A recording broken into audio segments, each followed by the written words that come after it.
Welcome back, you night owls.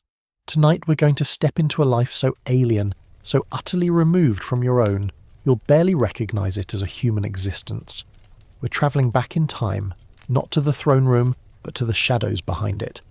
We're going to explore the quiet, complex and often cruel world of the Imperial Eunuch. You'll feel the scratch of coarse wool against your skin, smell the dust of a long-dead empire, and maybe, just maybe, you'll understand why someone would choose such a path. You'll stand on the cusp of an irreversible choice, a decision that will define your every waking moment from this day forward.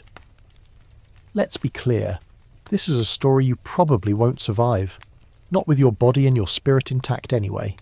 So, before you get comfortable, take a moment to like the video and subscribe, but only if you genuinely enjoy what I do here. Let me know where you're listening from and what time it is for you. Now dim the lights, maybe turn on a fan for that soft background hum, and let's ease into tonight's journey together. You stand on the sun-baked clay road, the dust of 1,000 wagons thick in the air.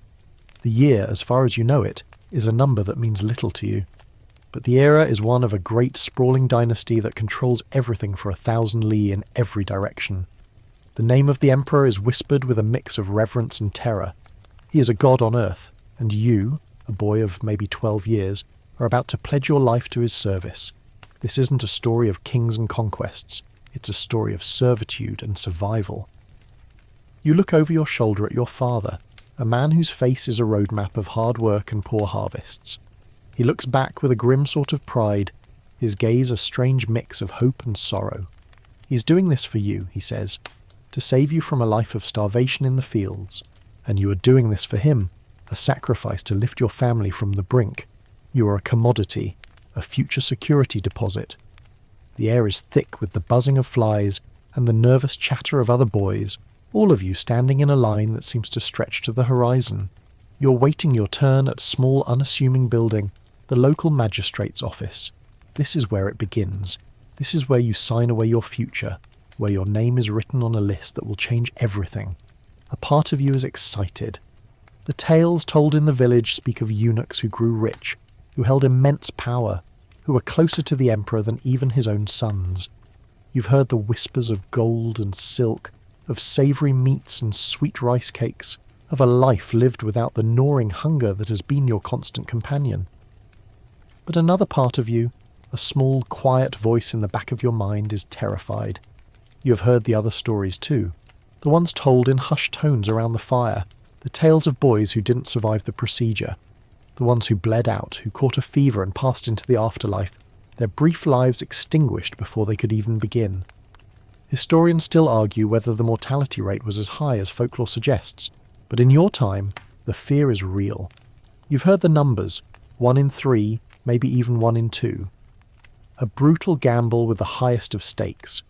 It is a mainstream historical fact that the practice of castration for male servants has a long and varied history across many different cultures, from ancient Mesopotamia and Egypt to the Byzantine and Ottoman empires, and of course in Imperial China. It wasn't a uniquely Chinese custom, but in the context of the Chinese court, it reached a level of organisation and influence that was truly staggering. The eunuchs weren't just servants, they were a unique caste, a third gender of sorts, holding a position that was both incredibly powerful and profoundly vulnerable. Your name is called. The magistrate is a bored-looking man with a few grey hairs in his wispy beard. He doesn't look at you. He looks at your father, at the scrawled signature on the form. He stamps a document with a heavy, resounding thud. It feels like the finality of a coffin lid slamming shut. You are now officially a candidate. The journey to the capital is long and arduous. You're herded onto a rickety cart with a dozen other boys packed in like livestock. The cart smells of sweat, dust, and a potent fear that hangs in the air like a storm cloud. A quirky or fringe tidbit is that the official reason given for the use of eunuchs was to prevent sexual scandals and the siring of illegitimate heirs within the imperial harem. It was believed that without their male parts, they would be less of a threat to the purity of the royal bloodline. But of course, the reality was much more complex. The practice also served to create a class of servants who were completely dependent on the emperor, with no family to pass down their wealth to, and thus, theoretically, more loyal to the throne. You, a boy of no great consequence, are about to become a living, breathing testament to this intricate web of control. As the cart lurches forward, kicking up a trail of dust, you feel a peculiar sensation. It's not sadness, not exactly. It's an emptying. Like the contents of a clay pot have been poured out, leaving you hollow and ready to be filled with something new. The world of your village, the fields, the river, the simple rhythm of your old life, it's all shrinking in the rear view. You are no longer just a boy. You're a future eunuch, a vessel for the emperor's will, a name on a list. You reach for the tiny knotted pouch your mother gave you, a small lump of rice and a single dried jujube. You hold it tight. It's all that's left of your old life. The journey is a blur of passing landscapes, of fields giving way to hills, of small villages giving way to larger towns. You're fed meagerly, just enough to keep you from collapsing. Your clothes are ragged, and you share a blanket with the boy next to you, a quiet, haunted-looking boy named Lee. He tells you he was given up by his uncle, a cruel man who needed the money. You don't know who is more pitiable, you or him. You arrive at the capital city, a place of legend. The outer walls are immense, a monumental testament to the power of the dynasty. The city itself is a cacophony of sights and sounds you've never imagined. The smell of exotic spices, the clatter of carts, the shouting of merchants, the rumble of 1,000 lives being lived all at once. It's overwhelming, and for a moment your fear is replaced by a sense of awe. You're in a place where anything is possible, a place where a boy like you could, if the fates were kind, become someone of importance.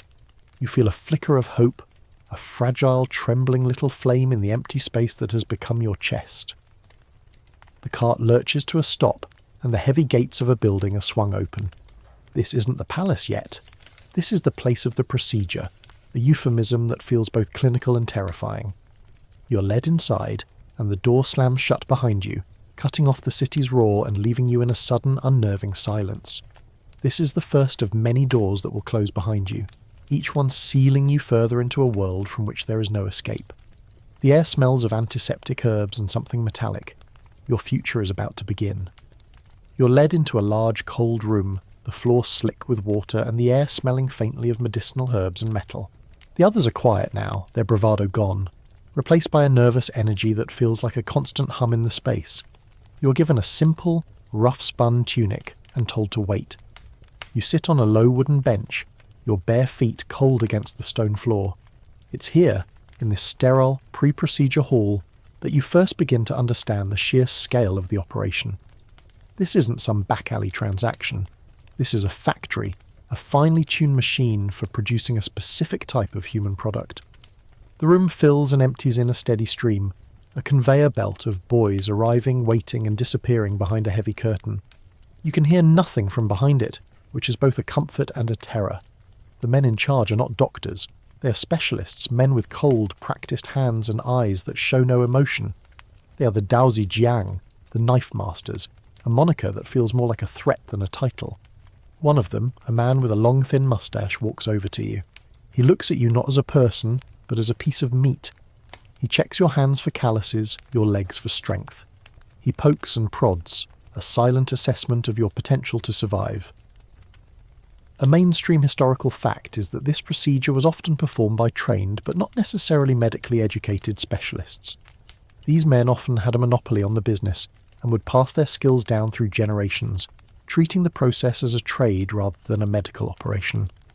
This made the success of the procedure dependent not on scientific knowledge, but on the accumulated, often superstitious wisdom of a select few. Your turn comes. You're led behind the curtain, and the world shrinks to a single table, a low stool, and a man with a steady gaze. There's no fanfare, no ceremony. This is just a transaction. You're given a concoction to drink, a murky, sweet-smelling liquid. You're told it's an anesthetic, a painkiller made from poppy and other herbs. It works a bit. The pain is a distant echo, a dull throb rather than a scream. The rest of it is a blur of sensation, cold steel, a strange, tearing pressure, and then a sudden, profound emptiness. It is a moment that redefines you. You're no longer just a boy. You're a different category of human now. A quirky or fringe tidbit is that after the procedure, the severed parts were often preserved in a jar, referred to as the precious. This jar, or rather its contents, was seen as a vital part of the eunuch's identity, a tangible link to the man he was. It was often kept by the eunuch's new master or a senior eunuch, to be returned upon his death so that he could be buried whole and pass into the afterlife without shame. It's a strangely poignant detail, isn't it? The idea that a man would carry around the physical representation of his loss, holding on to it until his final moments, a silent promise of future restoration. Days pass in a feverish haze. You are bedridden. The pain a dull ache that settles deep in your bones. The knife master checks on you, cleaning the wound with salted water and a concoction of herbs. The days are a cycle of sleeping, waking, and a gnawing uncertainty. Will you survive? Will you be one of the lucky ones? It is a lottery with your life as the prize, and here's where historians still argue whether the high mortality rates were a result of the procedure itself, the lack of proper hygiene, or the sheer number of boys being put through the process. Was it simple infection, or was it the cumulative effect of 1,000 small moments of neglect? You will never know for sure, but the reality is clear. Many of the boys you arrived with are no longer here. Their beds are empty, their whispers gone. When you are deemed well enough, you're given new clothes, a fine silk robe that feels alien against your skin, and a pair of soft shoes. You're no longer a peasant boy. You're a palace servant, a future eunuch, and your journey has just begun. The capital city is a different world when you're travelling inside a carriage with the window shuttered. You can still hear the roar of the city, the shouts and laughter, but you're a ghost moving through it, unseen and unheard. The carriage stops with a soft jolt and the door is opened. A man in a simple black robe stands outside, his face as inscrutable as a stone Buddha. He's a senior eunuch, a man of power and authority. He's the first of your kind you've ever seen up close. His voice is soft, but it carries the weight of command. "Welcome to your new home," he says, and the gates of the Forbidden City swing open. The Imperial Palace is not a single building. It is a world, a city within a city, with vast courtyards and intricate gardens, with pavilions and temples and an endless series of winding corridors. The walls are a deep crimson, the rooftops are brilliant yellow, the air smells of incense and flowering plum trees. This is a place of impossible beauty, a place of unimaginable power. You're a tiny mote of dust floating within its immense grandeur. You're shown to a series of barracks, your new home, a long low building with rows of simple wooden beds. You're told to find a place, to settle in. There are hundreds of other boys here, all like you, all with the same hollow look in their eyes. They are quiet, reserved, a strange silent brotherhood born of shared experience. The days that follow are filled with learning. You're no longer a servant in a single household, you're a servant to a dynasty. You're taught how to walk without making a sound, how to speak in a whisper, how to anticipate needs before they are even spoken. You're taught the etiquette of the court, the names of the empress and the consorts, the thousands of rules that govern every action within these walls. It's an education unlike any other. You learn that a eunuch is not merely a servant, but a part of the palace's lifeblood. You are the eyes and ears of the court, the silent movers of information. You hear everything, you see everything, but you say nothing.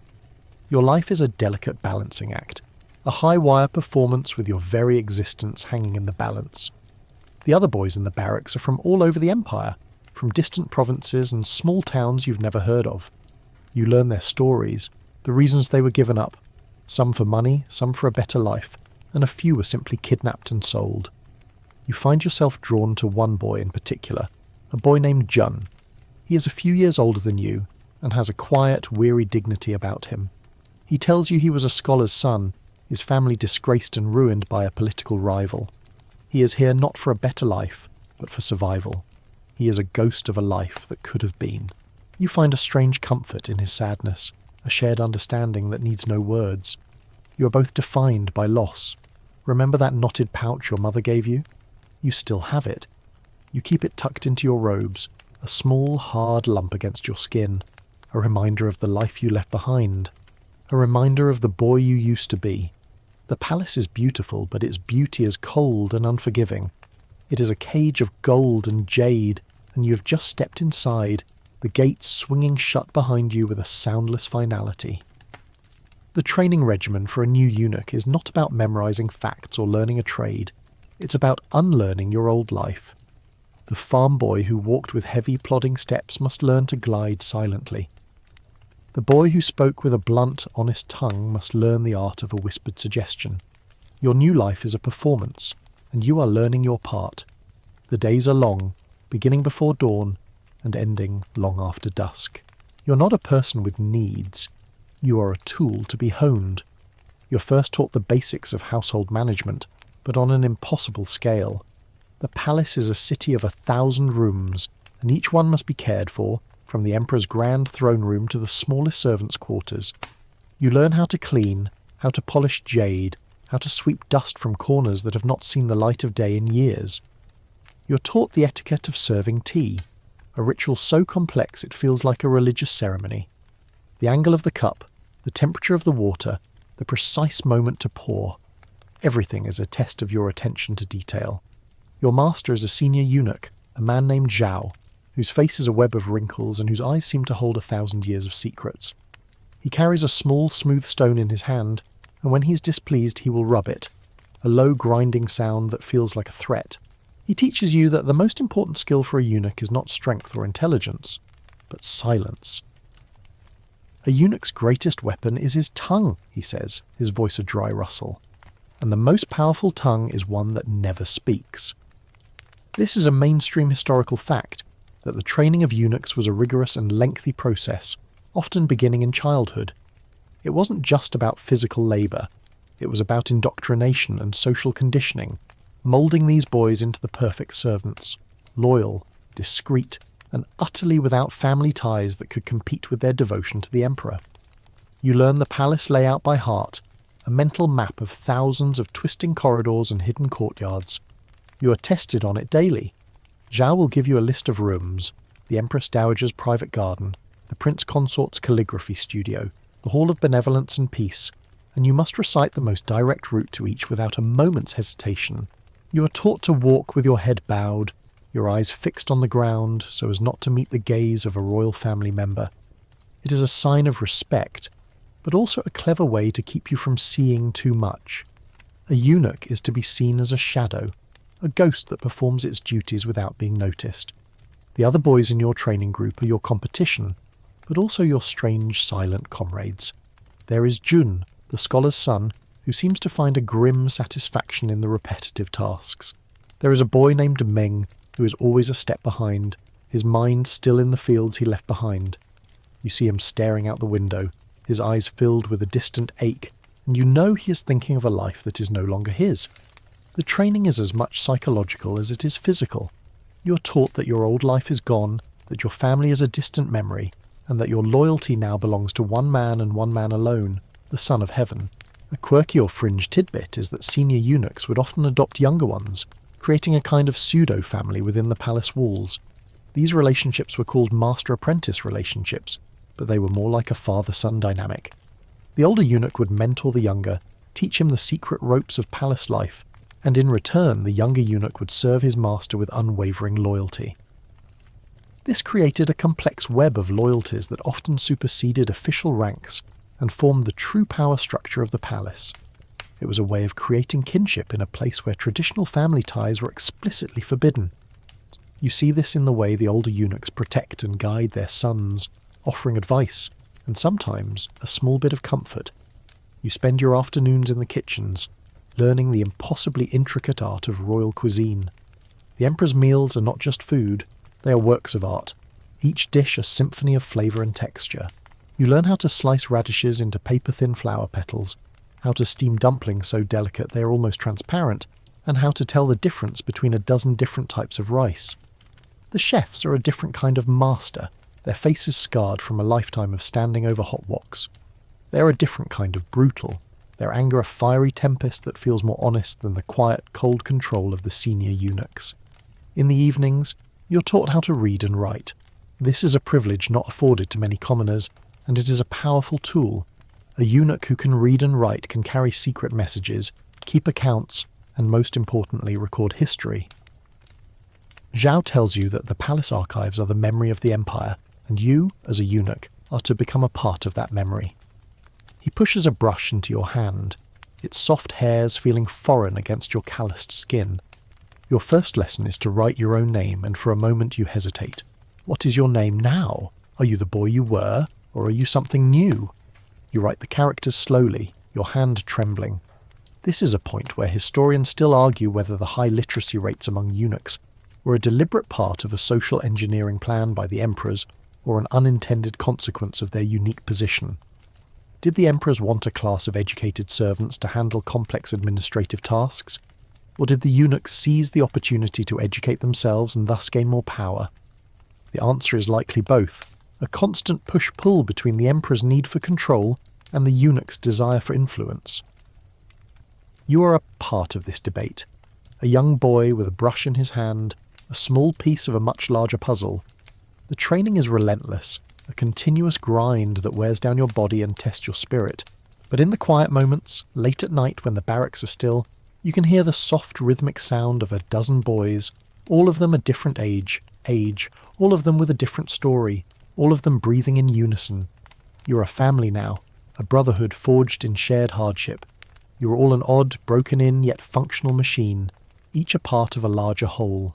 You look at your hands, no longer calloused from the fields, but smooth and pale from the constant washing and polishing. You're becoming a ghost in a silk robe, a man who lives in the shadows, a keeper of secrets. And as you drift off to sleep, you can still feel the ghost of a ghost. The small, hard lump of your mother's knotted pouch tucked into your new, pristine robes. It's a reminder of a life that's slipping away, a life you can no longer return to. The palace has claimed you, and you are being remade in its image. The training grounds have prepared you for the physical tasks, but the palace itself is the true school. You're a new student in a class with no graduation date, and where the lessons are taught in hushed whispers and knowing glances. The hierarchy of the eunuchs is a complex and rigid structure, more intricate than a spider's web. It is not just about who you serve, but about what your rank is, who your mentor is, and what secrets you hold. You learn that within the palace walls a man's worth is not measured by his family name or his wealth, but by his proximity to power. The lowest ranks are the little eunuchs, a term for boys like you, fresh from training. You're assigned menial tasks, sweeping courtyards, polishing brass door knockers, carrying messages. You're at the bottom of the food chain, and your days are filled with endless, thankless labour. Above you are the attendant eunuchs, who serve the minor consorts and princes. They have a bit more authority, their voices carrying a slight weight, and at the very top the supervising eunuchs, the men who run the show. These are the men who control the flow of information, who manage the palace's immense finances, and who have the ear of the emperor himself. Your mentor, Zhao, is one of them, a man whose power is so subtle you can't see it, only feel its effects. This is a mainstream historical fact.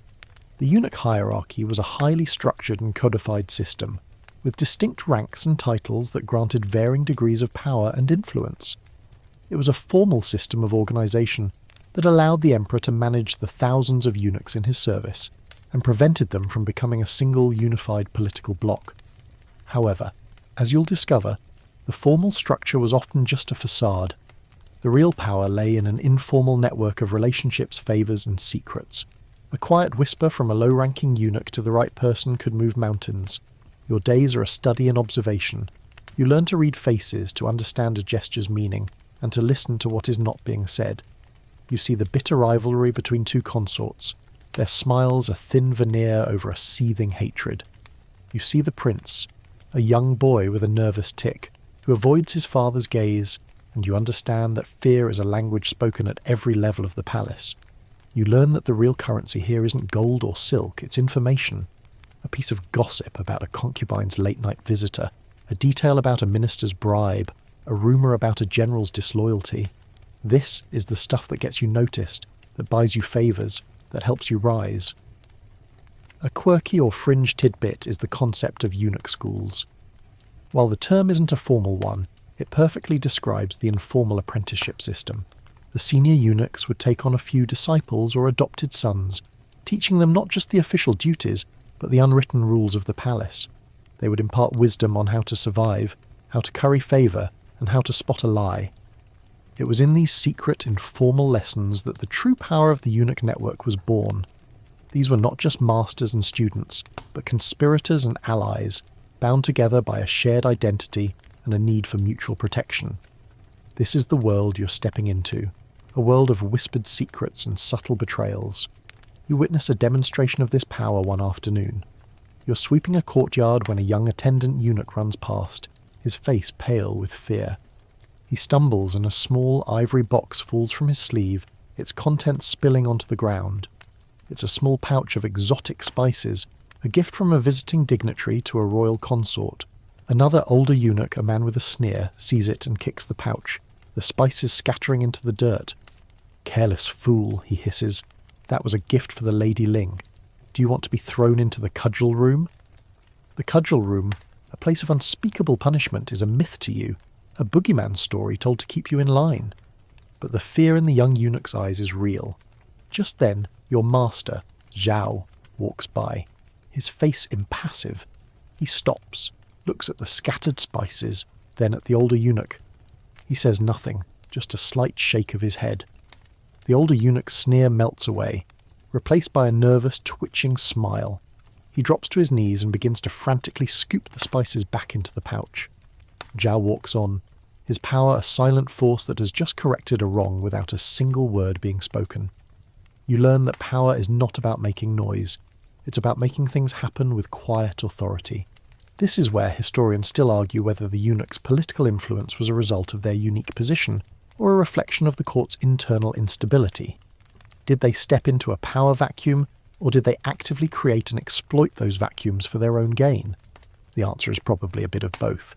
In a court filled with factions, backstabbing ministers, and ambitious family members, the eunuchs, with their access to the emperor and their lack of a traditional power base, were in a prime position to become the ultimate power brokers. They were the intermediaries, the spies, and the fixers.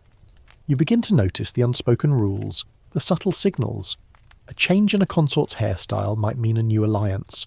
A visiting minister's choice of colour might signal his loyalty. Everything means something.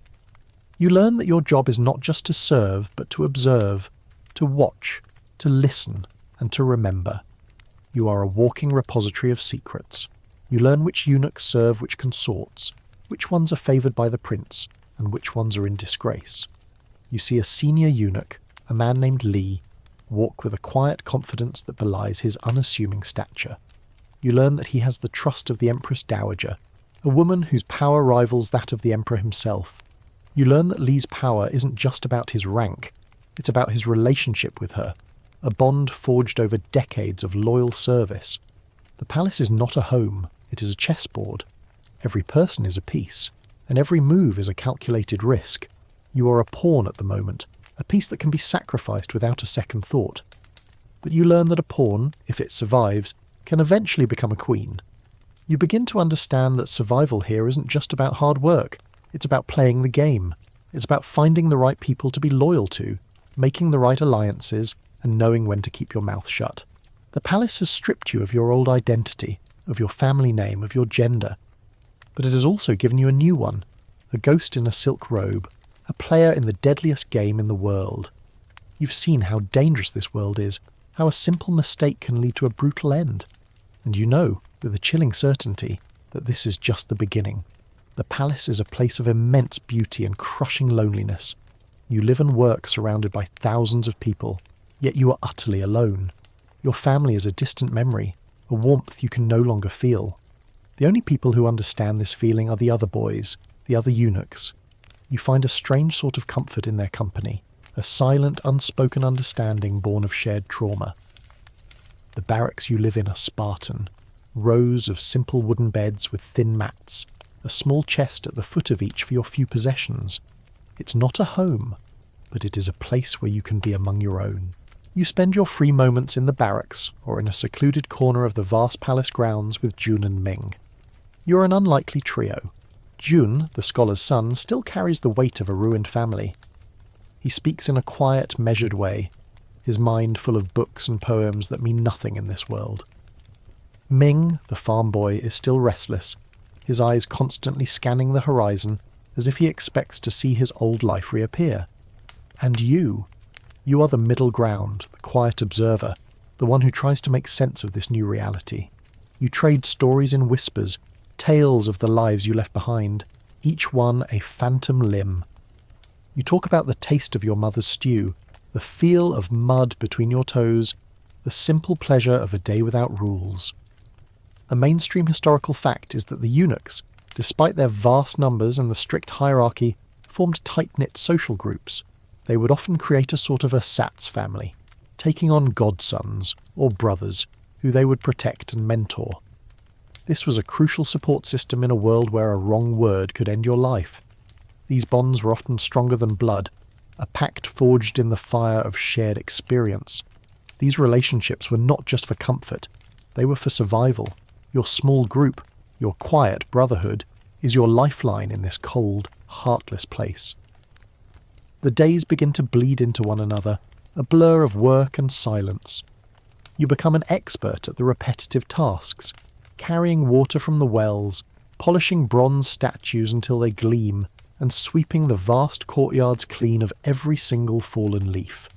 Your hands, once calloused from farm work, become smooth and pale, the skin thin and delicate. Your body, once sturdy and strong, begins to thin, the constant work and meagre food turning you into a more ethereal being. You are becoming a ghost, and the palace is your haunting ground. A light joke, because in a place where men get their parts cut off and have to deal with intense politics, you need a little bit of a release, right? If you're a little tired, it's okay. This is the most relaxing time for a eunuch. You learn to find moments of peace in the small things.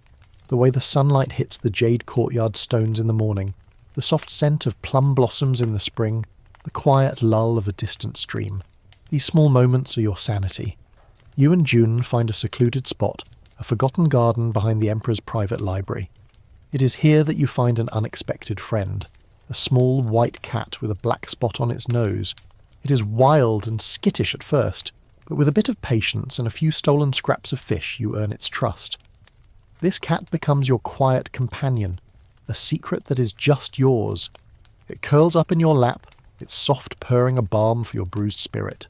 A quirky or fringe tidbit is that animals, particularly cats, were often seen as a source of comfort and status within the palace. The consorts and empresses would keep them as pets, but the eunuchs often formed their own special bonds with them. The animals were a source of unconditional affection, in a world where affection was a carefully measured commodity. They didn't care about your rank or your secrets. They just wanted a warm lap and a bit of food. This small cat, your little secret, is a reminder that even in this sterile, dehumanizing world, there are still small pockets of life and warmth. The hierarchy, though rigid, is not without its surprises. You see a low-ranking eunuch, a man in a rough-spun robe speaking quietly with a supervising eunuch, a man with a gold-embroidered silk robe. Their conversation is brief, a quick exchange of a few words and a nod, and then they walk away as if they had never spoken. But you see the look in their eyes, the shared secret, the unspoken bond. You know that rank is just a title, and that the real power lies in the relationships you cultivate. This is a point where historians still argue whether the eunuch's network of alliances was a deliberate and coordinated political force, or a spontaneous, organic response to the pressures of court life. Were they a cohesive, single-minded entity, or were they a collection of self-interested individuals constantly shifting their loyalties? Your mentor, Zhao, still watches you with his inscrutable eyes. He doesn't offer praise or criticism, but you feel his presence everywhere. One afternoon, he finds you in the forgotten garden, the white cat curled in your lap. He says nothing, just looks at you and the cat, a small, almost imperceptible smile touching his lips. It is a moment of quiet connection, a small gesture of approval. You understand that he too has his own small comforts, his own quiet ways of surviving in this gilded cage. He knows that you're not just a tool, you're a person, and a person needs something to hold on to. You've been in the palace for a year now. The seasons have changed, the oppressive summer heat giving way to the crisp, cool air of autumn. You no longer dream of your village, of your family, of the boy you used to be. Your past is a ghost, and the palace is your new reality. You have a new name now, given to you by Zhao. It is a simple, unassuming name, but it is your own. You have a purpose, a role. a place in the endless machinery of the empire. You're not a king or a general, but you are a part of a power structure that controls everything. You're no longer alone. You have your strange silent brotherhood, you have your small white cat, and you have a new life, a life that is defined by what you are, not what you were. You're a eunuch, a man without a man, a ghost in a silk robe, and you are, for the first time in a long time, starting to feel like you belong. Your master, Zhao, has noticed your quiet diligence. He has seen you meticulously polishing the bronze incense burners and moving with the silent grace of a ghost. Your reward is a promotion of sorts, a new duty that brings you closer to the heart of the palace. You're assigned to the Hall of Supreme Harmony, one of the main administrative buildings, where you will assist in the morning routine of the Emperor himself. This is a massive step up from sweeping courtyards, a leap from the periphery to the very epicenter of power. The first time you see him, you're struck not by his grandeur but by his humanity. He is a man in a silk robe, with tired eyes and a tired sigh that sounds just like any other man's. He is the son of heaven, a demigod on earth, but in the morning light, he is just a man. Your job is to be an extension of his will, a silent pair of hands that anticipate his every need. The day begins at the 5th watch, before dawn. The palace is a city that never sleeps, but in the pre-dawn hours, it is hushed and still. Only a few lanterns cast a soft yellow glow on the paths, and the air is crisp and cool. Your first task is to prepare his morning tea. This is not a simple matter of boiling water. You must select the finest tea leaves, a blend from the distant Fujian province, and steep them in water drawn from a specific well. The water must be at the exact right temperature, not a single degree above or below. The tea is a moment of pure ritual, a quiet, contemplative start to a day of endless meetings, petitions, and decisions that affect millions of lives. A mainstream historical fact is that the Emperor's personal servants, many of whom were eunuchs, were a crucial part of his daily life. They were responsible for everything from his hygiene and clothing to his meals and leisure activities. This close proximity gave them a unique position of trust and influence. They were the ones who saw the Emperor at his most vulnerable, and this intimacy was a source of immense, though often hidden, power. You learn that power is not just about commanding armies, it's about being the person who hands the Emperor his first cup of tea in the morning, the person he trusts to not poison him. As the sun begins to rise, you help the senior eunuchs dress him. The robes are impossibly heavy, a symphony of silk and gold thread, each one a work of art. You learn to move with a practiced ease, your fingers nimble as you fasten a button or straighten a collar. It is a dance, a silent performance of service and devotion. He never speaks to you directly, but his presence is a physical weight in the room. You can feel his moods, the quiet tension of a restless night, the heavy burden of a looming decision. You learn to read the subtle changes in his posture, the slight slump of his shoulders, the way he holds his hands. A quirky or fringe tidbit is that the Emperor's eunuchs were also responsible for managing his daily schedule, but not just the official one. They were also in charge of his private life, including his sexual partners. The eunuch in charge of the Emperor's bedchamber, known as the supervisor of ceremonial, would present a list of consorts to the Emperor each evening.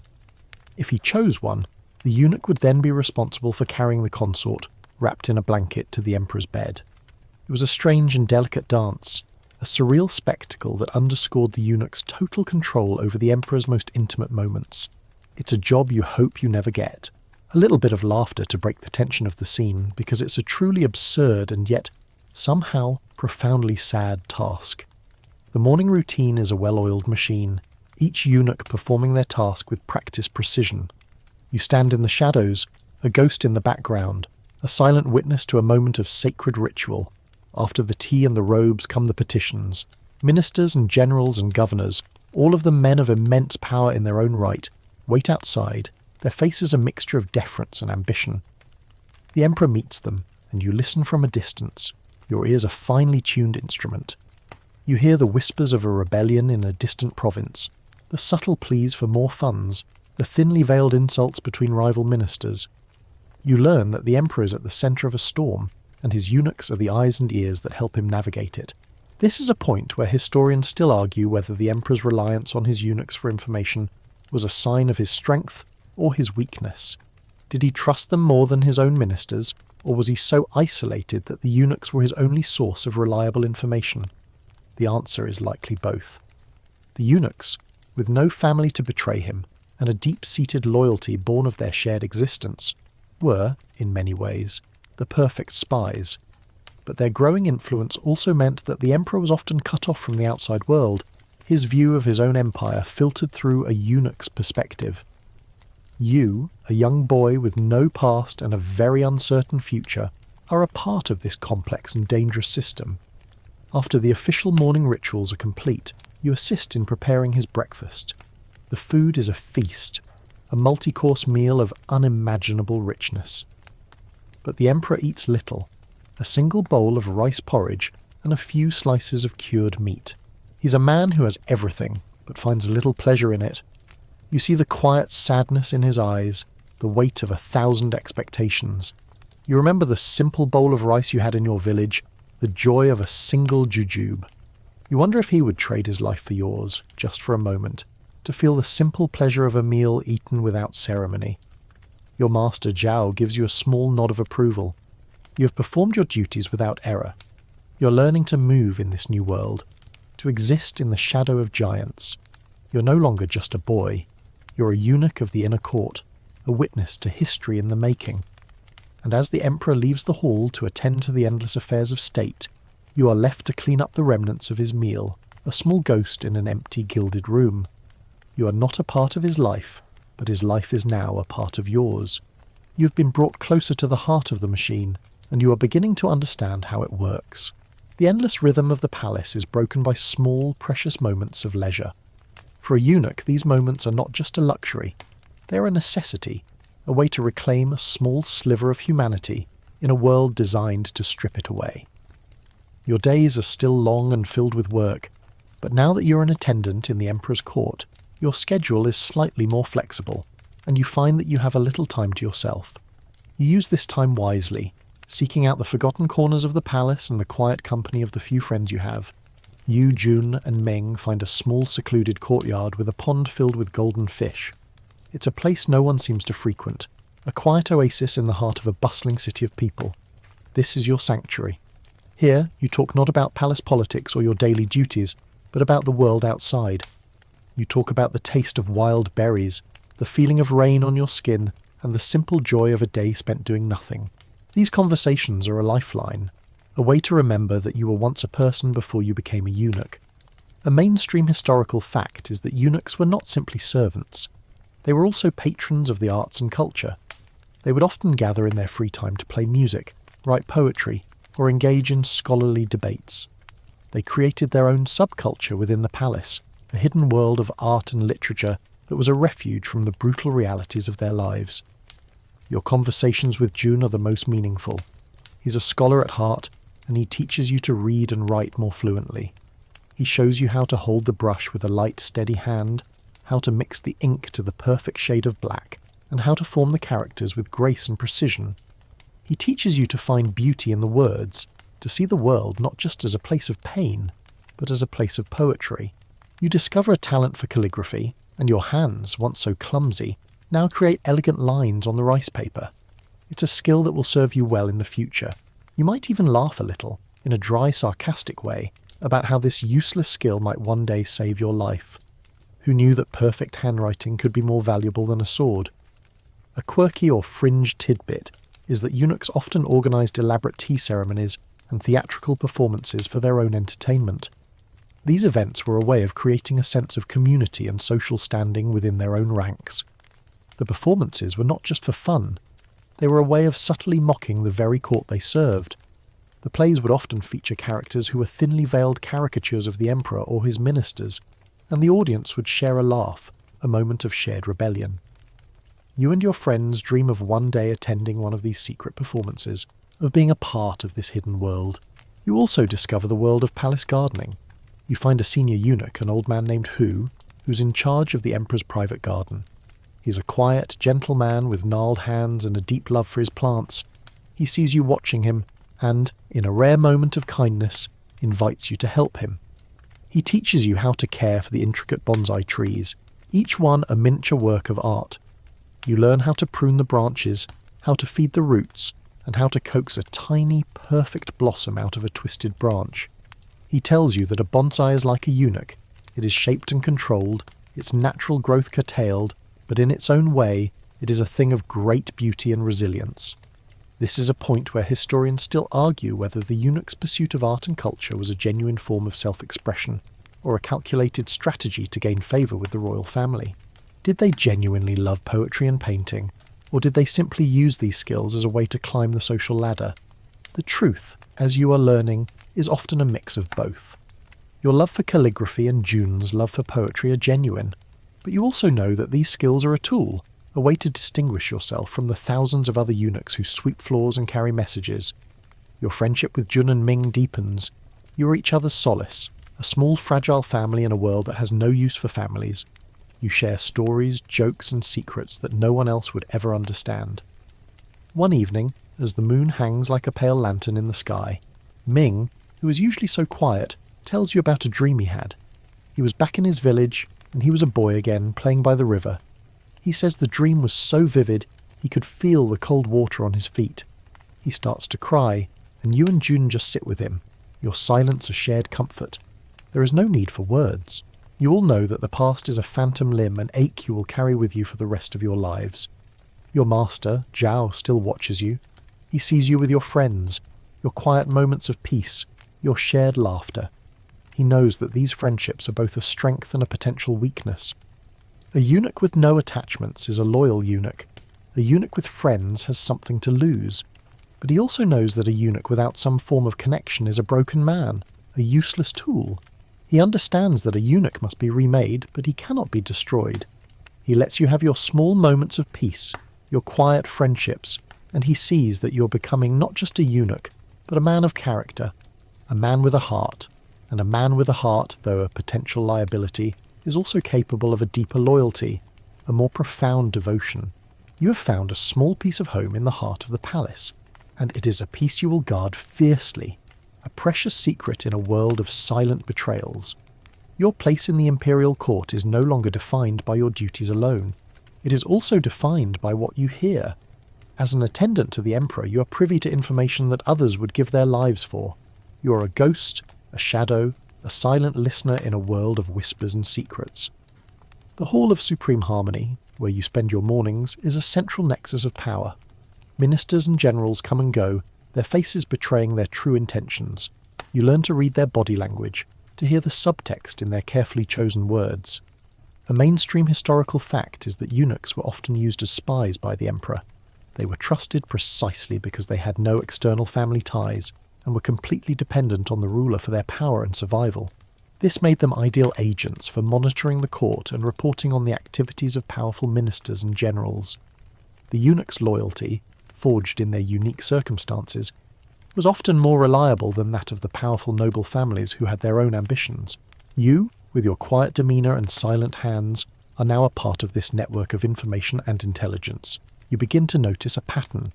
A young minister, a man named Luo, is a frequent visitor to the hall. He's a man with a charming smile and an easy laugh, but you see the way his eyes dart around the room, constantly assessing, constantly calculating.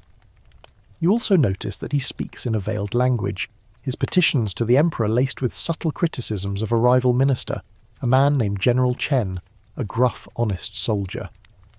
The emperor, with his tired eyes, listens patiently, but you see the subtle, almost imperceptible shift in his expression. One morning you overhear a conversation between Luo and a senior eunuch, not your master Zhao, but a different man, a stout eunuch named Bao who oversees the imperial treasury. They speak in hushed tones, but you are close enough to catch a few words. The tribute, a shortfall. The general's province. It is a small thing, a simple accusation of a minor financial discrepancy. But you know that in this world, a small thing can become a great calamity. You see the flash of triumph in Minister Luo's eyes. He is planting a seed of doubt, a tiny kernel of suspicion in the emperor's mind. A quirky or fringe tidbit is that eunuchs, with their deep knowledge of the inner workings of the palace, would often act as power brokers, arranging secret meetings and brokering deals between rival factions. They were the intermediaries, the go-betweens who made the court run. They would sell their information to the highest bidder but their loyalty was always to the emperor, and they would often use their influence to serve his best interests, even if it meant playing one faction against another. It was a dangerous game, one that required immense skill and a total lack of moral compass, but it was a game that promised immense rewards. You find yourself in a moral quandary. You like General Chen. You've seen him in the hall, a man with a tired honesty in his eyes, a man who speaks plainly and without the pretense of the other ministers. You know that Minister Luo's accusations are likely a lie, a fabricated piece of evidence to bring down a rival. You are a ghost, a silent observer, but a part of you, a part you thought was gone, wants to do something. You talk to your friend June about it, in the quiet solitude of the hidden garden. He listens patiently, his face a mask of concern. A eunuch's greatest strength is his silence, he says, his voice a low whisper. To speak is to choose a side, and to choose a side is to invite danger. You know he is right, but you also know that to do nothing is to let a good man fall victim to a lie. This is a point where historians still argue whether the eunuch's growing political power was a corrupting force or a stabilizing one. Did they act as a check on the power of the noble families, or did they simply replace one form of corruption with another? Were they the saviours of the dynasty or the harbingers of its downfall? The answer, as you're learning, is not a simple one. The eunuch's motivations were a complex mix of self-preservation, ambition, and, in some cases, a genuine desire to serve the empire. The whispers grow louder. You hear more rumours of a shortfall in the treasury, of a rebellion in General Chen's province. The emperor, a man who trusts his eunuchs more than his ministers, asks for a detailed report from your master, Zhao. Zhao in turn asks you for your observations. He sees your loyalty, your quiet honesty, and he trusts your judgment.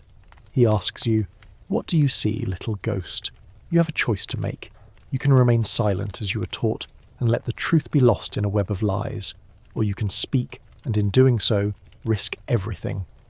You think of June's warning, of the dangers of choosing a side, but you also think of General Chen's face, a face of tired honesty, and you know you cannot let him fall. You tell Zhao everything. You tell him about Minister Luo's visit with Eunuch Bao, about the hushed conversation, about the blatant lie. Zhao listens, his face an impassive mask, but you see a flicker of something in his eyes, a flicker of respect. He thanks you and tells you to return to your duties. A few days later, you see Minister Luo leaving the palace, his face pale and his head bowed. He is no longer a man of power. He has been disgraced. You learn from the whispers that the emperor, after receiving a secret report from a trusted source, has stripped him of his title and banished him from the capital. General Chen, meanwhile, is still in favour, still a man of quiet honour. You have a moment of quiet satisfaction, a small sense of triumph. You, a boy with no name and no family, have just saved a man's reputation and possibly his life. You have learned a crucial lesson.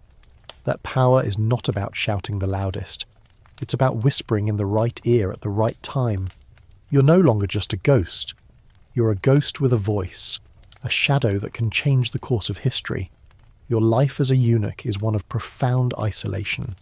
You're stripped of the most fundamental human connections, family, progeny, and the intimacy of a relationship. The palace, for all its opulence, is a gilded cage where the heart is often an inconvenient liability. Yet, even in this sterile and emotionally barren world, you find a connection that defies all logic and all rules. It is a bond born not of passion, but of shared loneliness and quiet understanding. You're now a seasoned attendant. Your days a steady rhythm of duty and observation. You're assigned to the private chambers of a minor consort, a young woman named Lady Wei. She's a girl of 16, fresh from her noble family's estate, and she is profoundly out of place. Her eyes are filled with a quiet sadness that mirrors your own. She is a bird in a cage, a beautiful ornament in the Emperor's vast collection. Her life, like yours, is not her own. She is defined by her role, a potential mother of a future prince, a pawn in a larger game. A mainstream historical fact is that relationships between eunuchs and the imperial consorts were common, and often a source of great comfort for both parties. For the consorts, who were often isolated and lonely in the vast palace, the eunuchs were a source of companionship, friendship, and even love. For the eunuchs, these relationships were a way to reclaim a part of their humanity, a way to experience a connection that was otherwise forbidden to them. These bonds were often deep and genuine, a silent rebellion against the cold political nature of their existence.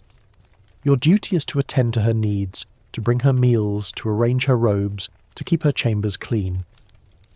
But you soon find that your duties extend beyond the physical. She begins to talk to you, at first in short, clipped sentences, but then in long, rambling conversations. She tells you about her home, a quiet estate with a garden full of blooming peonies. She tells you about the books she loves, the poems she reads, the songs she hums to herself. You listen. Your silence a kind of sanctuary for her. She's not a consort to you. She's just Wei, a lonely girl in a big, scary world. And you're not a eunuch to her. You're a quiet, trustworthy friend. Your friendship deepens into something more. It is not a physical love. That is an impossibility. It is a love born of shared experience, of quiet moments of companionship. You read to her from the books you have learned to love, your voice a low, steady murmur in the quiet of her chambers. She teaches you to play a simple tune on the zither, her fingers graceful and sure. You find a small, forgotten corner of her garden, a place with a single willow tree, and you sit there for hours, not speaking, just existing together. You feel a sense of peace you have not felt since you were a boy, a sense of belonging that is more profound than any title or rank. A quirky or fringe tidbit is that eunuchs and consorts would sometimes enter into a formal, though not sanctioned, marriage, known as duishi, or matching. In these arrangements, the eunuch would serve as a sort of husband, providing emotional and financial support to the consort, and in return the consort would offer companionship and a sense of family. These relationships were a source of comfort for both parties, a way to create a semblance of a normal life in a world that denied them one. These were not just friendships, they were a profound act of defiance, a quiet, almost invisible rebellion against the rules of the palace. It's a beautifully absurd idea, isn't it? A man without manhood, a woman without a husband, creating a secret, shared world in the heart of an empire that has tried to erase them both. This is a point where historians still argue whether these relationships were truly platonic, or if they were a veiled form of sexual intimacy. Did the eunuchs and consorts find a way to express a different kind of love, or were they simply using each other for their own needs? The answer, as you are learning, is likely a mixture of both. Your love for Wei is not about physical desire. It is about a shared soul, a profound sense of recognition. You see her for who she is, not what she is, and she in turn sees you for who you are, a person, not a eunuch. But love in the palace is a dangerous thing. It is a liability, a weakness that can be exploited by your enemies. You know that if your friendship with Wei were to be discovered, you would both be in grave danger. Eunuchs who became too close to consorts were often punished severely, and consorts who were found to have a special bond with a eunuch were sometimes accused of treason. You and Wei are careful, your interactions subtle and discreet. Your love is a secret, a quiet flame you guard fiercely, a precious jewel you keep hidden from the world. You're walking through a courtyard one day when you see your friend June. He looks at you with a knowing look, a flicker of concern in his eyes. He has heard the whispers, the rumours. The palace is a place where secrets are impossible to keep. Be careful, he says, his voice a low whisper. Love is a dangerous game, my friend. You know he is right, but you also know that a life without love, even this quiet, impossible love, is no life at all. You look at him, and you nod. You know the risks, but for the first time in your life the risks feel worth it. You have found a home, a true home, not in a gilded cage, but in the heart of a lonely girl, a heart that sees you for who you truly are. The palace is a place where power is not a position, but a currency. You've seen it traded in hushed whispers, in knowing glances, and in the quiet authority of a man like your master Zhao. As your rank increases, and your proximity to the emperor grows, you begin to understand that you are no longer just an observer. You are a participant in this dangerous game. Your new position has brought you new responsibilities and a new kind of freedom. You're no longer confined to the menial tasks of a low-ranking eunuch. You're given a small office in a secluded part of the palace, and you're put in charge of managing the palace's immense supply of silk and embroidered robes. This is a seemingly mundane task, but in a world where every detail is a sign of status and favour, it is a position of immense power. The consorts and princes constantly vie for the most beautiful and extravagant robes, and the quality of the silk they receive is a direct reflection of their standing in the emperor's eyes. You, a eunuch who once wore rough-spun cloth, now hold the key to their social status. You can give a favoured consort a robe of the finest Hangzhou silk, a garment so light and ethereal it feels like a second skin.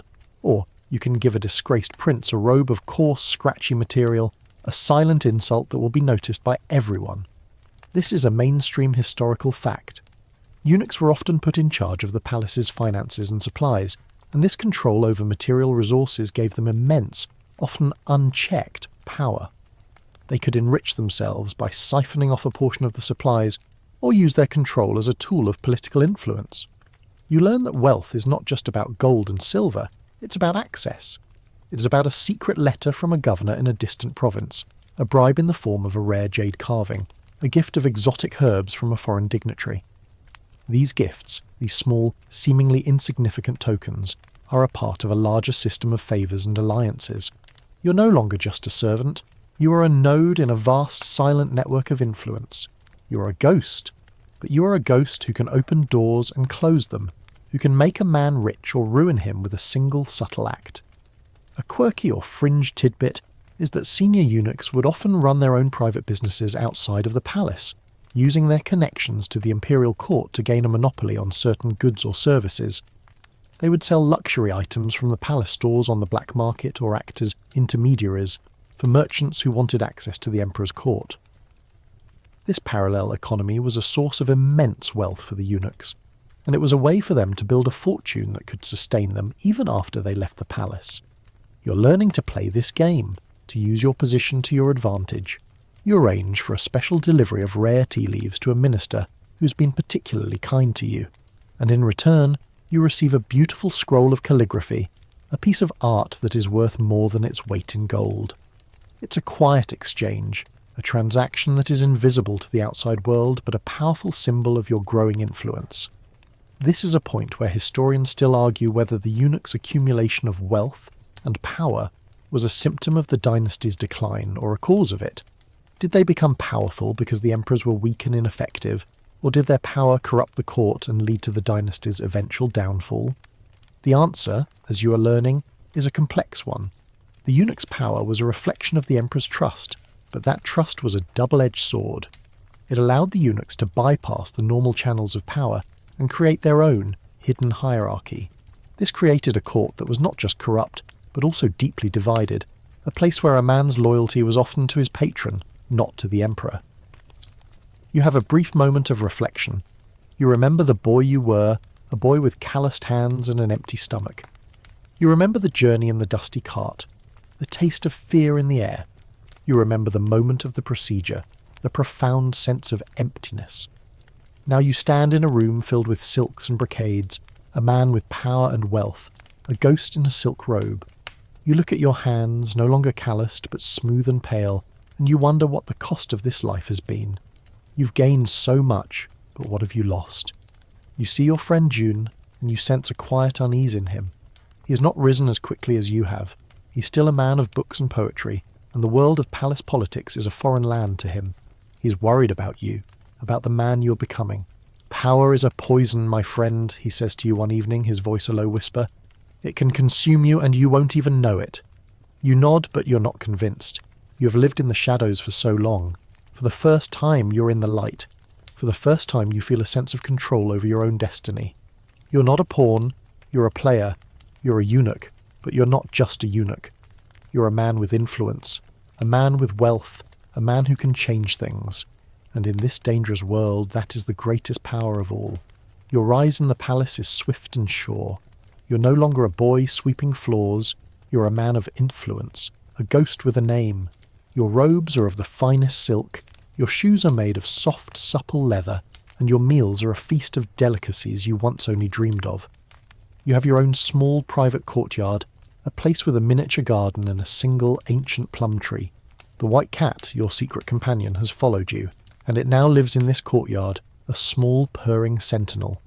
You have achieved the dream your father had for you, a life of comfort and security.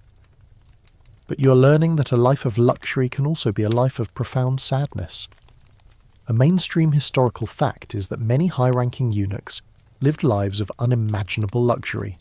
They built lavish homes outside the palace, filled them with expensive art and furniture, and amassed fortunes that rivaled those of the most powerful ministers.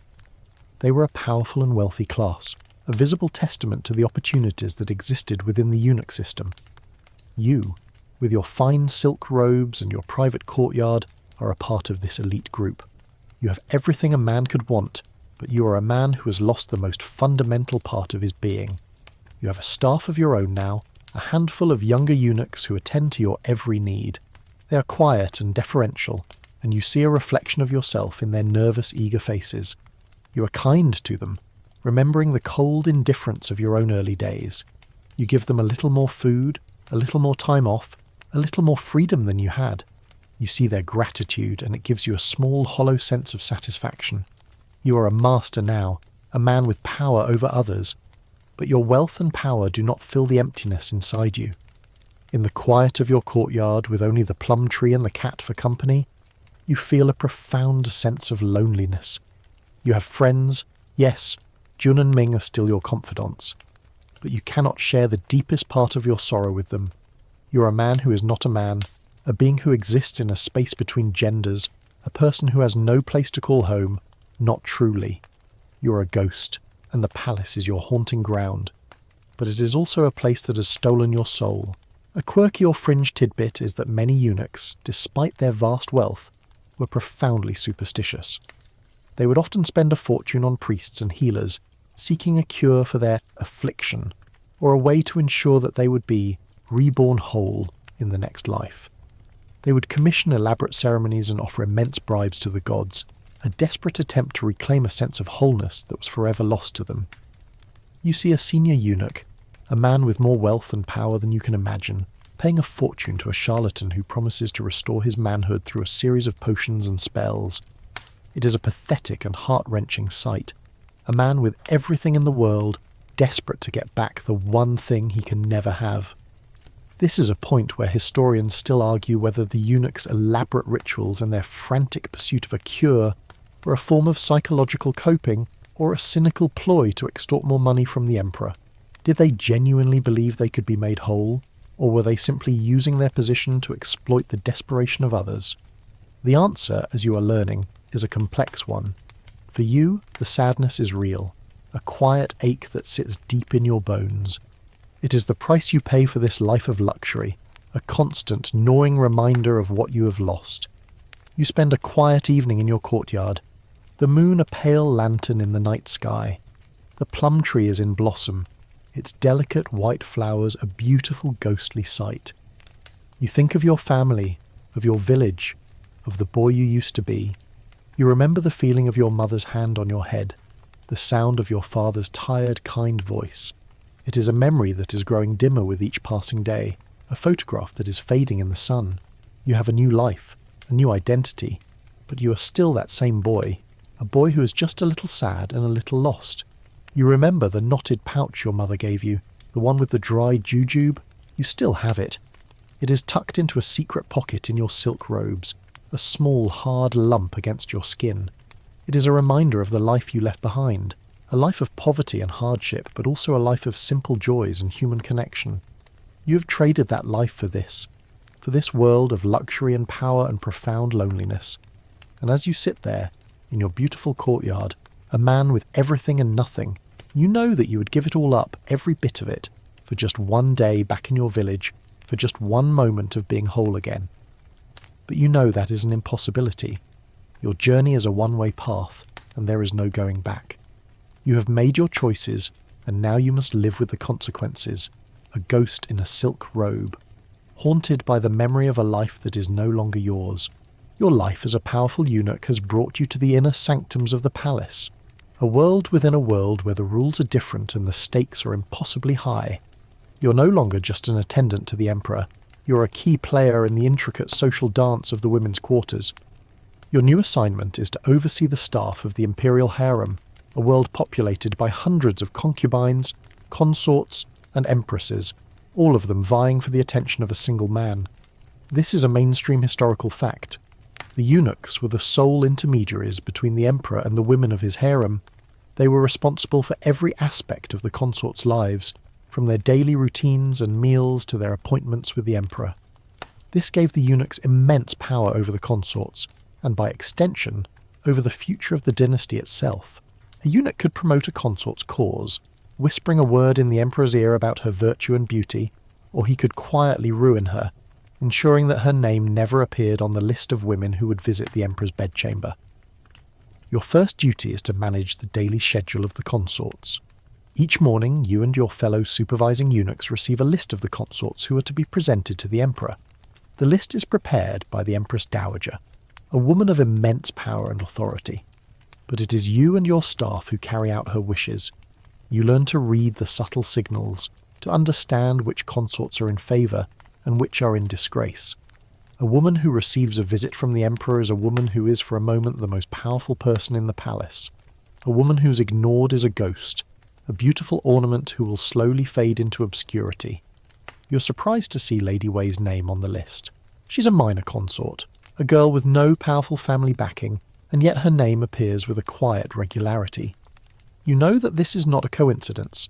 You have a friend in the ranks of the eunuchs who prepares the list, a quiet, serious man you've done a small favour for in the past. He is the one who has been subtly moving her name to the top of the list, a small, quiet act of kindness that is also a profound act of defiance against the rigid hierarchy of the palace. You know that he is risking his life for this small gesture, and it makes you feel both grateful and deeply afraid. A quirky or fringe tidbit is that the consorts would often bribe the eunuchs with lavish gifts in order to get a visit from the emperor. A senior eunuch would often have a small unofficial treasury of jewels, silks and gold, all of it given to him by the consorts in a desperate attempt to gain his favour. This system of bribery was so entrenched that it was a recognised part of palace life, a kind of unspoken tax on a woman's ambition. You have a small room in your private courtyard, a place where you keep your own gifts, a small box of jade earrings, a few bolts of embroidered silk, a handful of gold ingots. It is the price of power, and it is a price you're willing to pay. You find yourself torn. On one hand, you have a deep, genuine love for Wei, and you want to see her succeed. But on the other hand, you know that her success will bring her closer to the emperor, and that is a dangerous place for a woman with a gentle heart. The emperor is not a man who loves, he's a man who collects. His consorts are not women to him. They are symbols of his power, a living testament to his virility. You're afraid that Wei, with her quiet sadness and her love of poetry, will be lost in this brutal political world. This is a point where historians still argue whether the eunuch's control over the harem was a form of protection or exploitation. Did they shield the consorts from the cruel realities of palace life, or did they simply use their power to manipulate and control them for their own gain? The answer, as you're learning, is a complex one. Your love for Wei is genuine, but you are also a man of power, a man who knows that a woman's success in this world is a direct reflection of her eunuch's influence.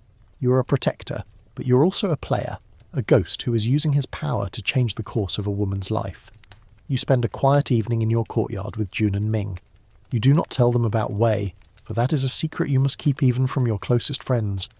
But you do tell them about the political dance of the harem, the endless jockeying for position, the subtle betrayals. They listen. Their faces a mix of fascination and horror. Ming, the farm boy, shakes his head. "It's a sickness," he says, his voice a low whisper.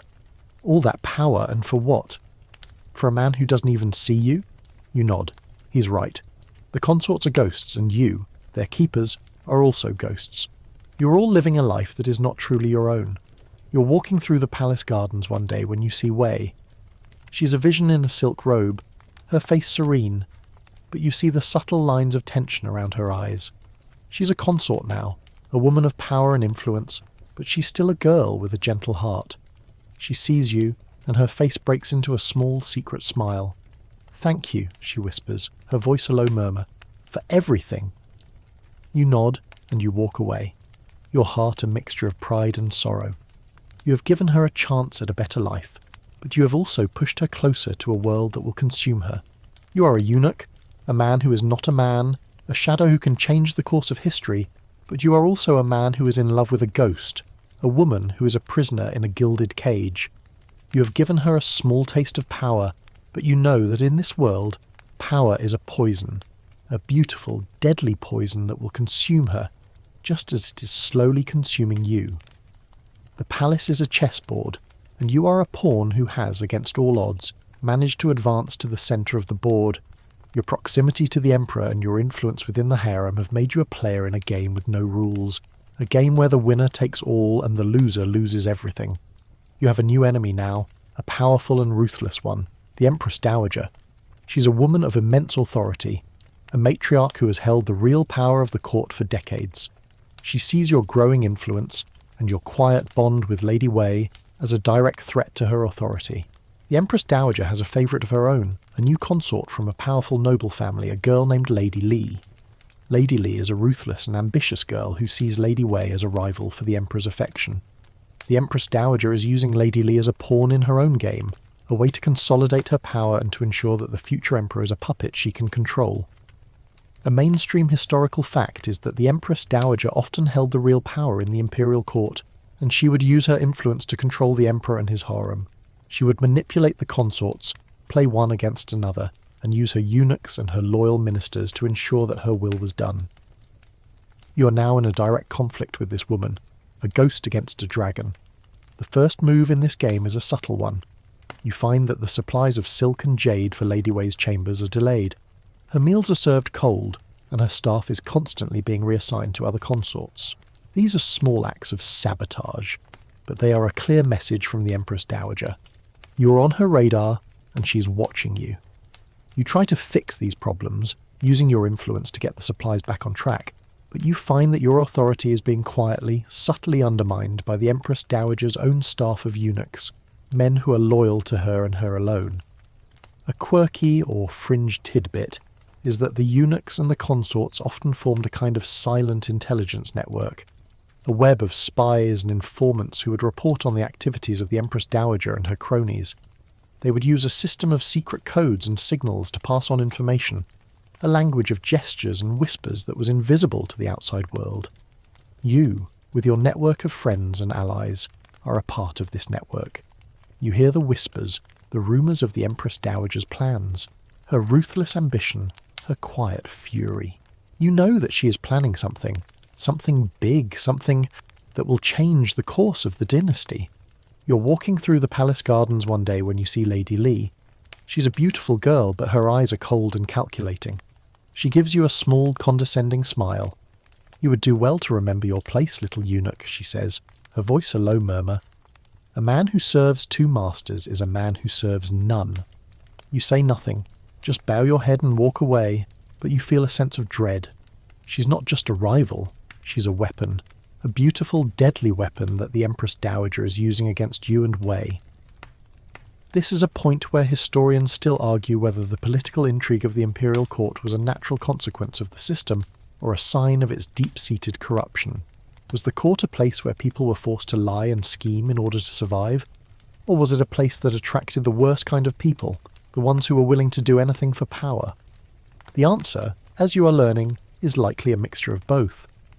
The palace is a place where a person's ambitions can be fulfilled, but it is also a place where those ambitions can lead to ruin. The game escalates. Lady Li accuses Lady Wei of a minor infraction, a slight against the Empress Dowager. It is a small thing, a simple lie, but it is enough to get Wei removed from the Emperor's list for a week. You know that a week of not seeing the Emperor can turn into a month, and a month can turn into a lifetime of disgrace. You are furious, and you are terrified. You have to do something. You have to fight back. You have to use your influence, your connections, your knowledge of the palace's secrets to save the woman you love. You approach your master Zhao and you tell him everything. You tell him about the Empress Dowager's plan, about Lady Li's lies, about the quiet war that is being waged in the women's quarters. He listens, his face an impassive mask, but you see a flicker of concern in his eyes. He is a man who knows the dangers of this game, and he knows that you're in over your head. He tells you to be careful, to not make a move that will expose you. He says, "The palace is a place where patience is a virtue, and silence is a weapon. But you know you cannot be silent. Not now, not when Wei is in danger. You make a decision, a quiet, dangerous decision that will change the course of your life forever. You will use your influence to expose Lady Li and the Empress Dowager, to show the emperor the truth, to save the woman you love. You will fight back not with a sword, but with a whisper, a secret, a piece of information that will change everything. You're no longer just a ghost. You're a ghost with a purpose, a pawn who is willing to risk everything to save the person he loves. And as you walk away from your master, you feel a new sense of purpose, a new kind of power.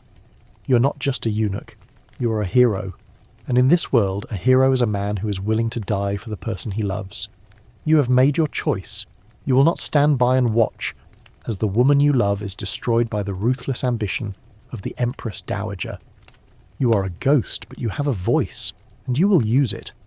The first step is to gather evidence, a task that is both dangerous and exhilarating.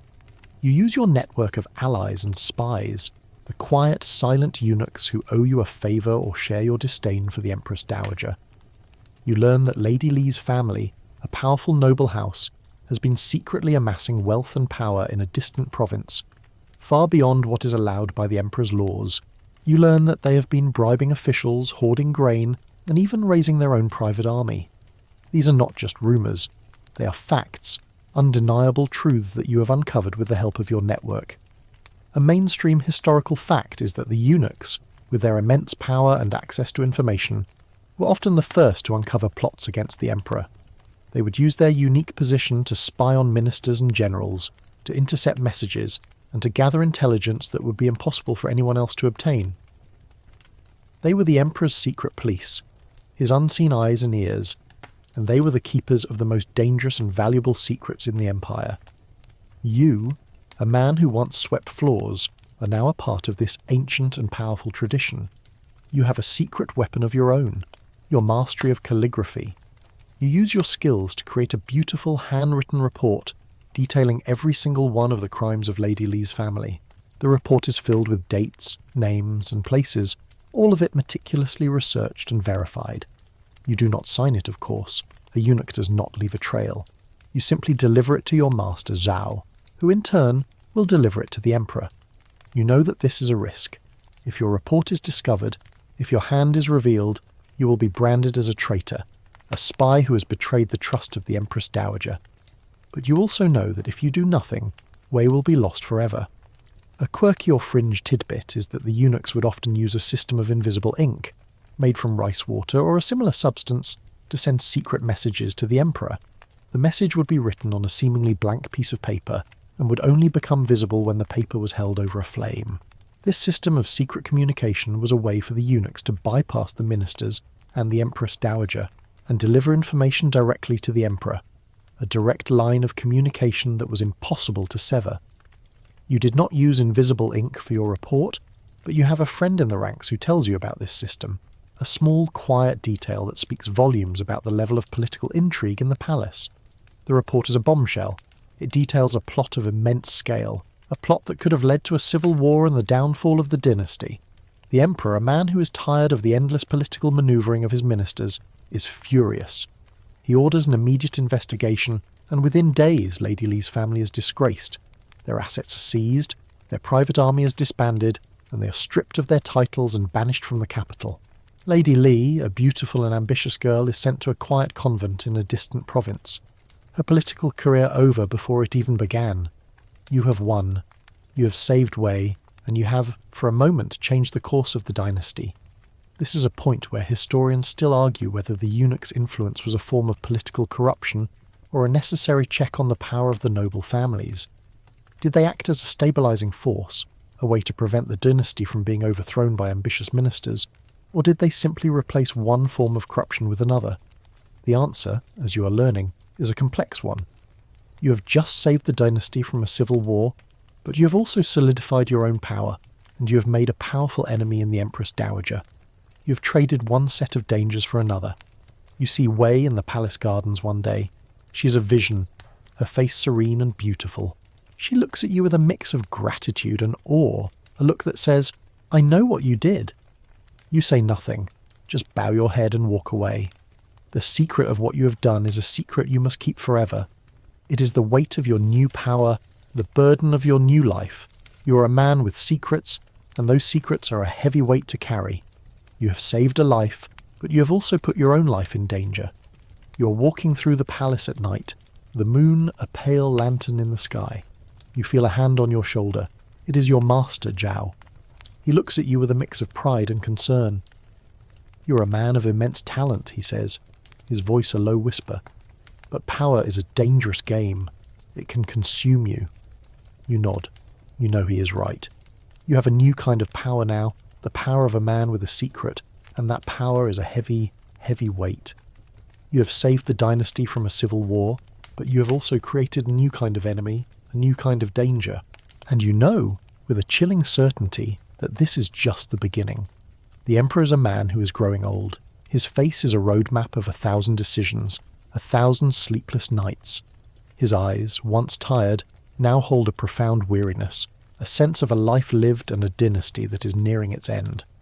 You too are no longer a boy. Your hair is streaked with grey, your movements are slower, and your body, a vessel that has held so much, is beginning to feel the weight of its years.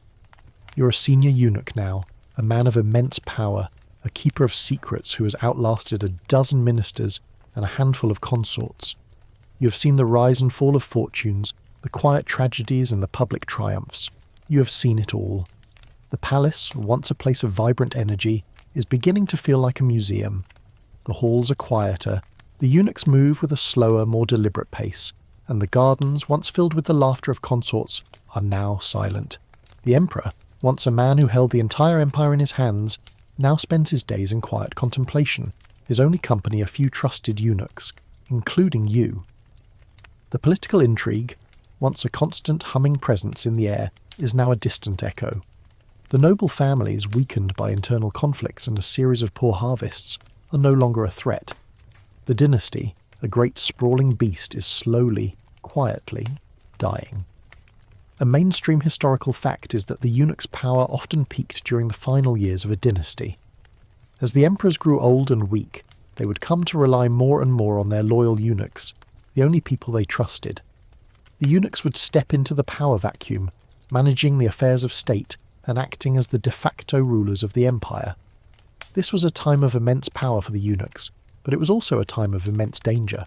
They were seen as a symbol of the dynasty's weakness, and they would often be the first to be purged when a new dynasty came to power. You're a man of immense wealth now. You have your own small mansion outside the palace walls, a place with a beautiful garden and a quiet, peaceful atmosphere. It is a place you go to escape the endless silence of the palace, to remember that there is a world outside of these walls. But even in your home, you feel a sense of profound sadness. You have lived your entire life for this moment of power and wealth, but you are finding that it is a hollow victory. You are a man who is not a man, a being who has sacrificed everything for a life of luxury and a life of profound loneliness. You have all the riches in the world, but you are finding that a man cannot buy a family, cannot buy a son, cannot buy a legacy. A quirky or fringe tidbit is that many high-ranking eunuchs, in their old age, would adopt a younger eunuch as a kind of heir. They would pass on their wealth, their connections, and their secrets, a way of ensuring that their legacy would live on. These relationships were often a source of great comfort for both parties, a way of creating a family in a world that had denied them one. You have a few young eunuchs who you have taken under your wing, boys who remind you of yourself, quiet and observant and with a hungry look in their eyes. You teach them everything you know, not just about the palace, but about life, about survival, about the quiet joys and the hidden sorrows of a eunuch's existence. You are a father now, a mentor, a man who is passing on his knowledge to a new generation. This is a point where historians still argue whether the eunuch's adoption of heirs was a form of self-preservation or a genuine act of love. Did they adopt these boys to ensure that their wealth and power would not be lost? Or did they genuinely love them and want to give them a better life? The answer, as you are learning, is a complex one. Your love for these boys is genuine, but you also know that you are securing your legacy, your place in history. You are a man who is trying to find a way to make his life mean something, to leave behind a trace of himself in a world that has tried to erase him. You're walking through the palace gardens one day when you see Wei. She's a woman of immense power now, the most powerful consort in the harem, a woman who has the emperor's ear and a profound sense of authority. She's no longer the quiet, shy girl you once knew. She's a woman of strength and resilience, a woman who has survived the brutal world of the harem. She looks at you, and her eyes hold a mix of gratitude and sorrow. She knows what you did for her, but she also knows what it cost you. She knows that you gave her a life, but you also gave her a cage. You're both trapped, two prisoners in a beautiful gilded cage. You are a man who is nearing the end of his journey. You have lived a life that is so different from the one you were meant to live. You have seen things that no one should ever see, and you have heard secrets that no one should ever know. You are a man who is at peace with his life, a man who has made his peace with the ghost of the boy he once was. You are a eunuch, a ghost in a silk robe, a man who has lived a life of quiet power and profound sorrow. And you know, with a chilling certainty, that the dynasty, your life's work, is about to end. The stage is set for a new chapter, and you are ready to be a part of it, one way or another. The palace is no longer your sole world. You have lived your life in its shadows, but now, in your twilight years, you have earned the right to step into the sunlight. You are a grand eunuch, a title that carries with it not just immense power, but also the privilege of retirement.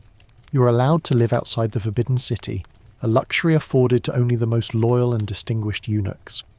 You take up residence in the small mansion you purchased years ago, a place with a quiet courtyard and a peaceful garden. It is a world away from the endless halls and silent intrigue of the palace, a place where you can finally, truly be yourself. You're no longer a man of duty, but a man of reflection. Your days are a slow, gentle rhythm of quiet contemplation. You spend your mornings in your garden, pruning the ancient plum tree you had transplanted from the palace, its delicate blossoms a reminder of your journey. You spend your afternoons in your library, reading the ancient texts you once helped to preserve, a quiet, scholarly pursuit that brings you a profound sense of peace. You're no longer a player in a dangerous game. You are an observer, a man who has seen the rise and fall of fortunes and has finally found his own small, quiet place in the world. A mainstream historical fact is that many eunuchs, upon retirement, would become patrons of the arts and culture. They would use their immense wealth to fund temples, commission art, and support a new generation of scholars and artists. They were a powerful and often misunderstood force in society, a group of men who, having been denied a family of their own, would use their wealth and influence to leave behind a different kind of legacy. You, in your own small way, are a part of this tradition. You have used your wealth to support the education of a few young, promising scholars, a quiet act of kindness that will have a profound impact on the world. You are a man who is not just leaving behind a legacy of power, but a legacy of knowledge. You have a few visitors, the young eunuchs you took under your wing. They are no longer boys, they are men with their own titles and their own places in the palace. They visit you not out of duty, but out of a genuine sense of affection and respect. They call you grandfather, a title that feels both strange and deeply comforting. They are your family now, a strange, unofficial brotherhood forged not in blood, but in shared experience. You tell them your stories, the secrets of the palace, the lessons you learned. You teach them not just how to survive, but how to live, how to find joy in a world that has tried to strip it away from them. A quirky or fringe tidbit is that retired eunuchs would often create a sort of eunuch community in the areas around the palace, a place where they could live out their days in peace and quiet. These communities were a source of comfort and support, a place where a eunuch could be with his own kind, a place where he could finally be at peace. They would build temples and monasteries, and they would spend their days in quiet contemplation, a life of profound spirituality that was a world away from the brutal political world of the palace.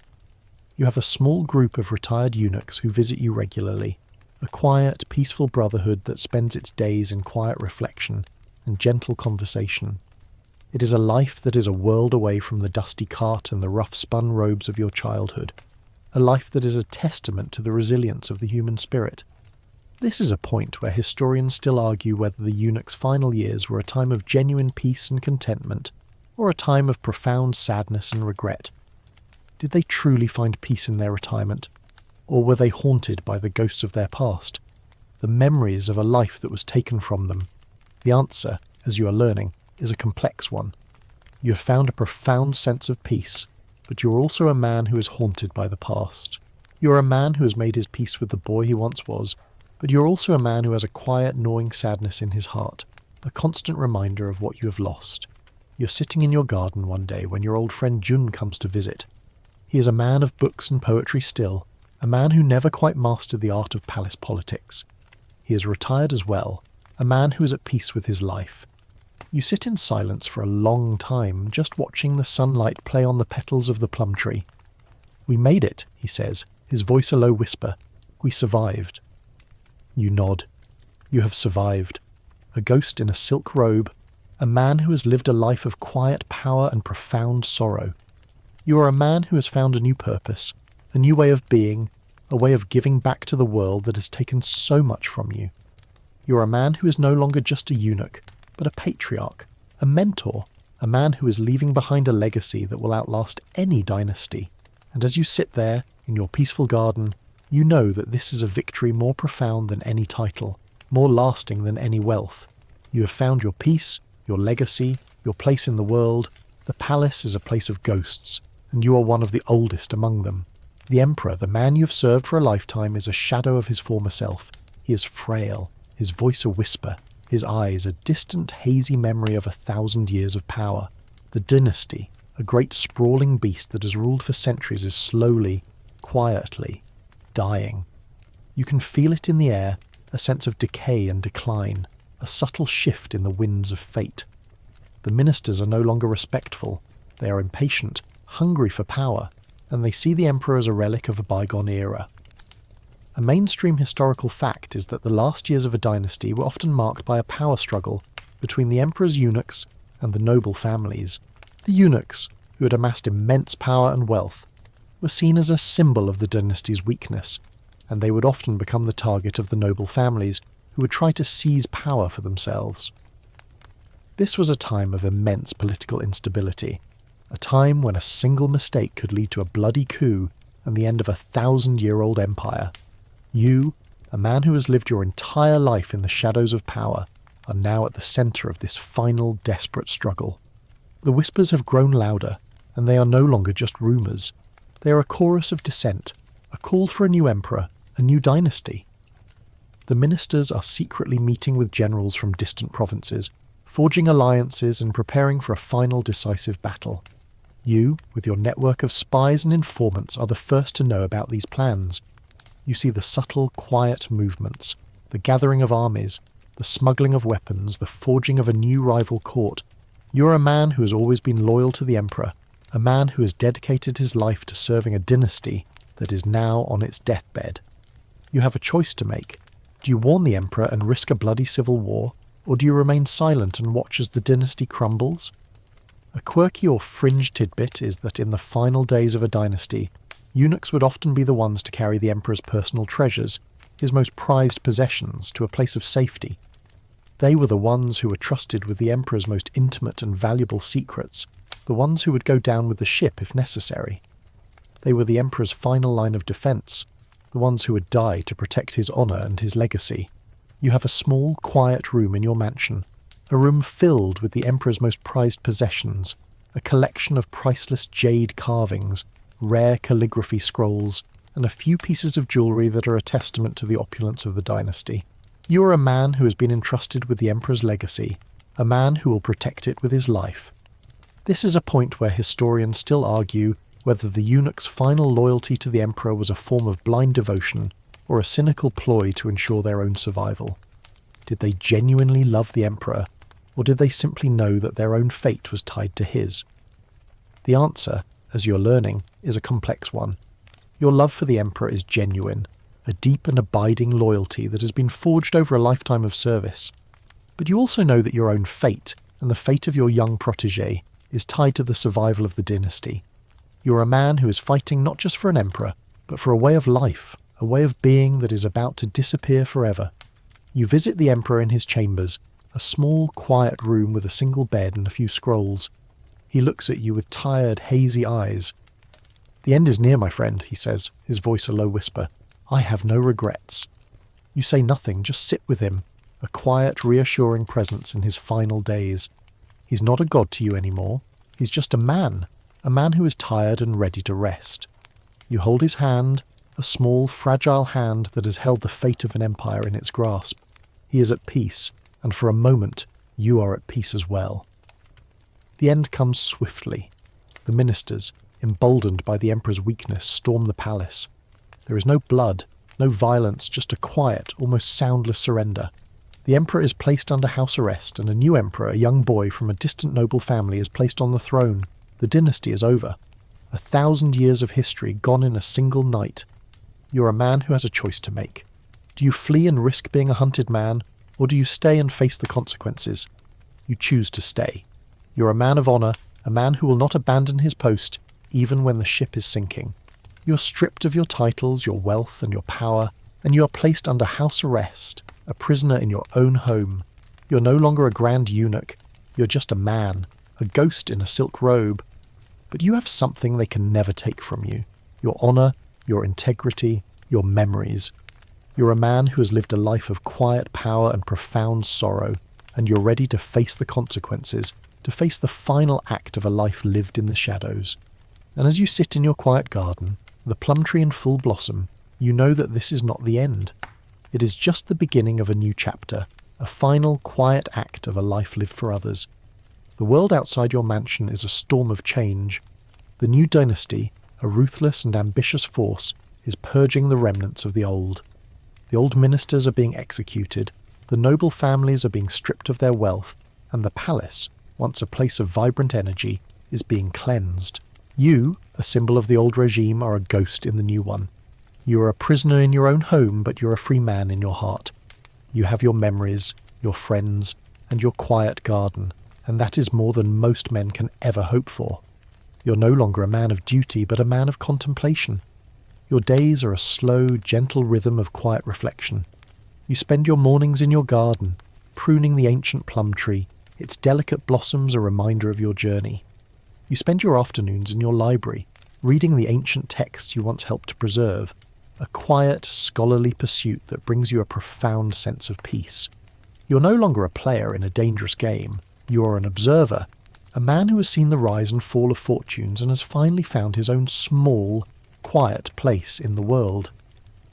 A mainstream historical fact is that many high-ranking eunuchs, in their final years, would be forgotten by the new regime.